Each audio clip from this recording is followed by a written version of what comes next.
In the chilly February of 1996, Tanya Nicole Koch was a 14-year-old girl living in the small, tight-knit town of McKeesport, Pennsylvania, just outside Pittsburgh.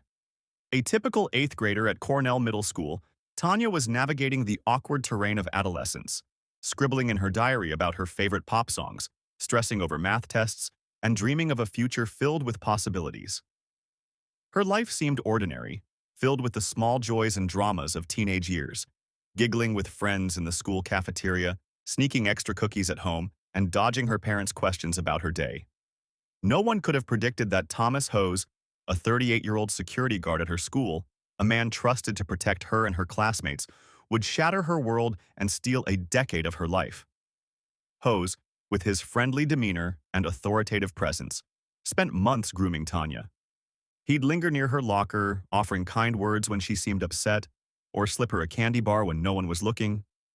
To a vulnerable teenager grappling with family tensions and the pressures of school, his attention felt like a lifeline. Exploiting her trust and naivety, he convinced her to run away from home on February 10, 1996, promising a better life together. Tanya, confused and seeking escape from her teenage struggles, packed a small bag and left her family's house on Lyceum Street, unaware that she was stepping into a nightmare that would last over 10 years. Instead of freedom, Tanya found herself imprisoned in a cramped, second-floor bedroom in Hose's rundown house in McKeesport. The room was a claustrophobic cage, windows boarded up with plywood, the door locked from the outside. For the first few years, her world was reduced to a stained mattress, a flickering light bulb, and a small plastic bucket she was forced to use as a toilet.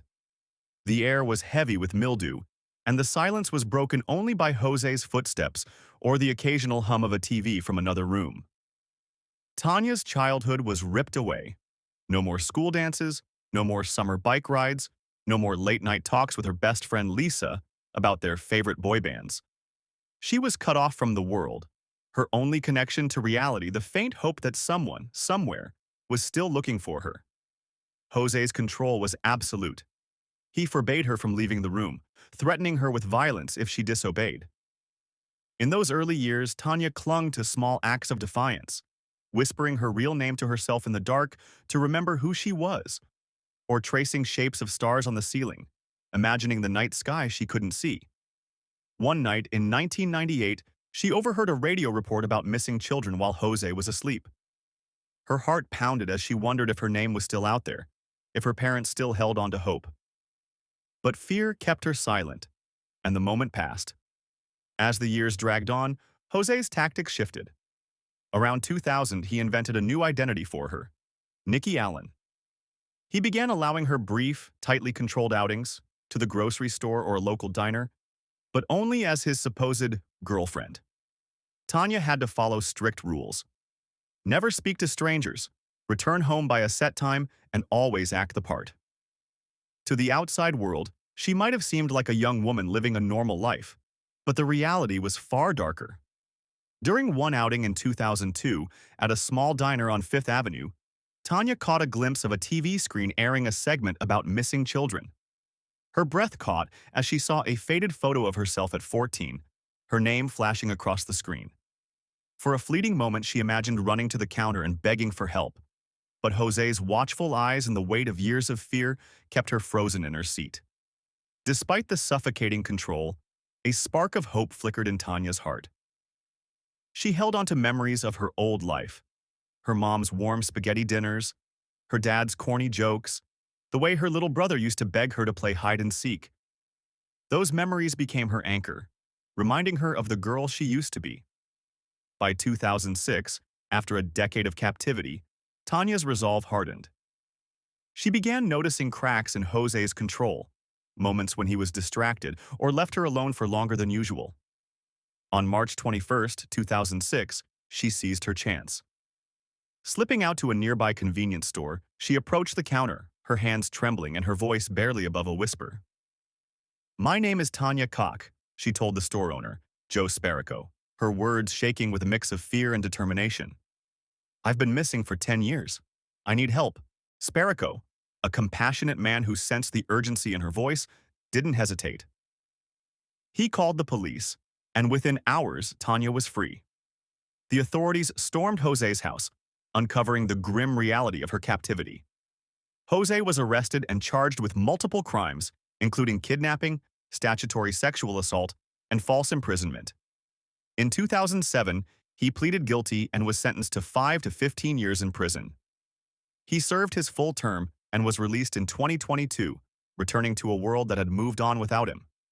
For Tanya, freedom was bittersweet. At 24, she returned to a life that felt unrecognizable.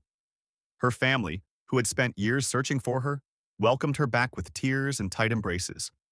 One evening, sitting at her parents' kitchen table, Tanya broke down as her mom served her favorite childhood dish, lasagna with extra cheese.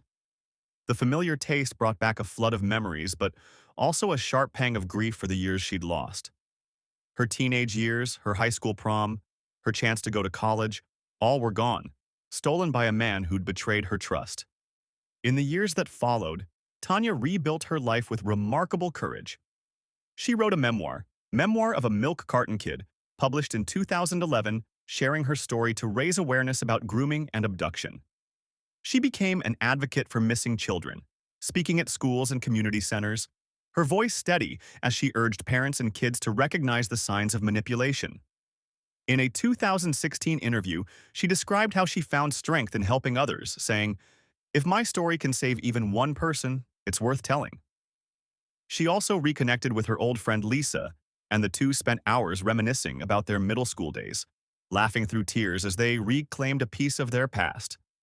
Tanya's story is a haunting reminder of how trust can be weaponized by those with sinister intentions. It's also a testament to the resilience of the human spirit.